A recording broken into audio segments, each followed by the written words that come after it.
Jæja, Teitur, núna erum við staddir í Grímsey á hátíðinni High on Life. Hvað dregur til Grímseyjar?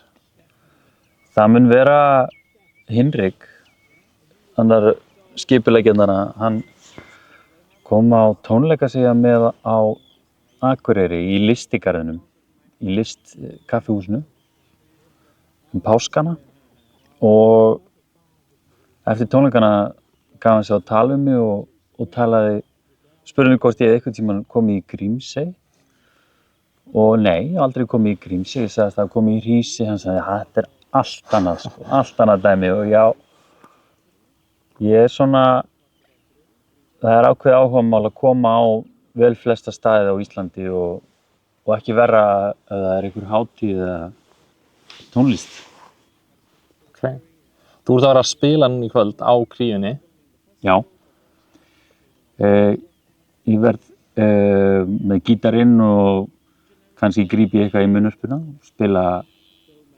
spila lög eftir sjálfan mig aðalega og svo verður líka Ívan Mendes og mér skilst að Hinrik ætla að taka 2 lög. Ok.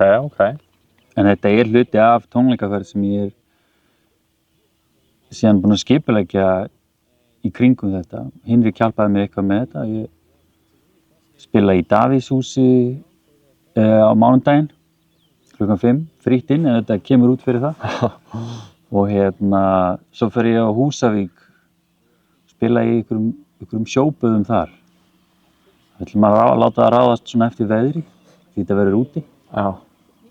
Svo fer ég á Borgarfjörð Eystri og á föstudeginum og á laugardeginum verð ég í Tehúsinu á Egilsstöðum.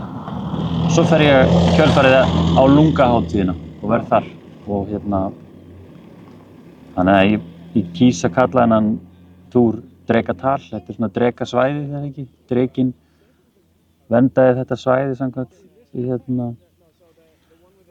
gömlu sögunni landvættina. Okay. En það ekki þannig? Ég man ekki landvættina sko. Nei. Það er einhver dreki allavega involved. Ég held það. Það væri hrikalegt ef það væri rangt. Já, ég treysti þér sko, Maður má ekki ergja drekann. Nú ertu búin að taka þátt líka í hátíðinni. Hver er svona hápunkturinn so far? Það var klettaklífrið áðan. Það er svona, maður fann alveg svona, það er einhver svona tilfinning þegar það kemur svona, maður horfir niður fyrir svona klettasilluna og sér fuglana fljúga og maður er aldrei meira á lífinu heldur en þegar maður er í smá lífshættu. Það var alveg hátt niður sko. Já, og laust í því, en þetta var ekki alveg eins hættulegt og að leit út frá að vera. Ég fegin að ég lét vaða. Já. Og mjög fallegt og gaman að vera svona hressandi ganga.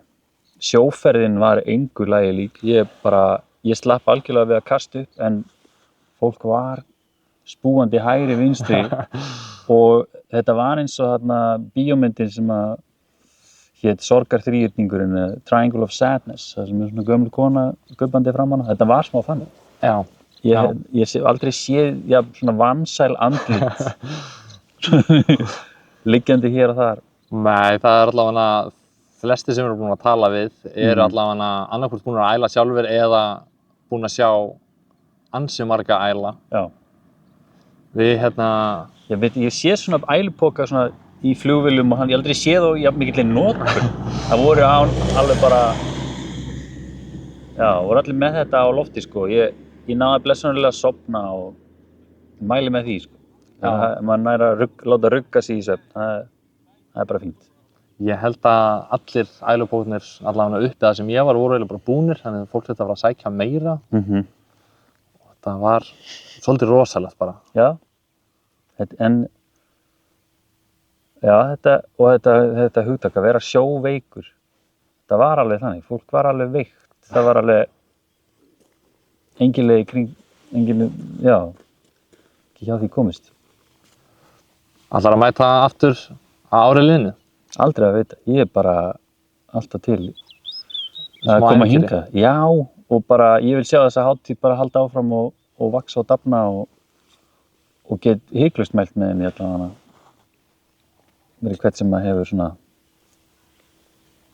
lætur ekki litla sjóferð stoppa sig. En þá ætlum ég bara að þakka kærlega fyrir að spjalla við okkur og bara hlakka til að sjá þig í kvöld. Já, takk. Takk sem er leiðis. Ein persónuleg spurning hérna til lokin sem við datti allt í hug. Já. Hérna, nefnilega persónuleg. Skjótið. Þú fórst í Gísla Martein og tókst lagið þar, er það ekki? Ég tók lagið, já. Já, þú tókst Háflóð Já. með Bubba. Já. Ætlar að taka það í kvöld? Að sjálfsögðu. Yes! Geggjað. Það lagði ég til. Takk fyrir það. Takk.